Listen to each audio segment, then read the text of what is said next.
सियासत के धुरंधर बंसीलाल को हराकर चंद्रावती ने रचा था इतिहास। नमस्कार, मैं हूं गौरव।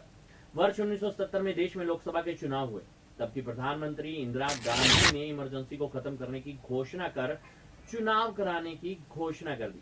जेपी आंदोलन की आंधी और इमरजेंसी से दुखी लोगों ने इस लोकसभा चुनाव में कांग्रेस को ऐसी हालत कर दी कि जिसे पुरानी कांग्रेसी आज भी याद करते हैं। हुआ यह है कि कांग्रेस के दिग्गज नेताओं को भी पराजय झेलनी पड़ी। उत्तर भारत के कई राज्यों से कांग्रेस का सूखड़ा साफ हो गया।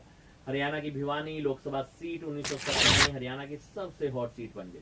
कारण था कि इस सीट से कांग्रेस उम्मीदवार पूर्व मुख्यमंत्री बंसीलाल थे। इमरजेंसी के बाद होने वाले इस चुनाव में सबकी निगाहें इस सीट पर लगी हुई थी। उस समय के सबसे ताकतवर नेताओं में शामिल और इंदिरा गांधी सरकार में रक्षा मंत्री रहे बंसीलाल के खिलाफ उतरी चंद्रावती।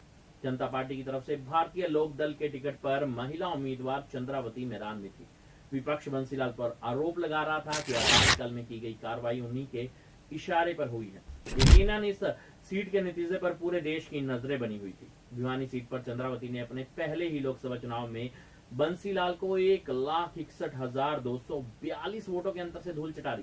चंद्रावती को 2,89,135 वोट मिले, जबकि बंसीलाल को 1,27,893 मत प्राप्त हुए। परिणाम सामने आया तो चंद्रावती विजय घोषित कर दी गई। इस जीत के साथ ही चंद्रावती हरियाणा की पहली महिला लोकसभा सांसद बनी।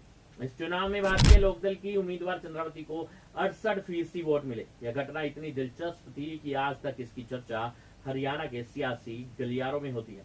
हमारी खास रिपोर्ट।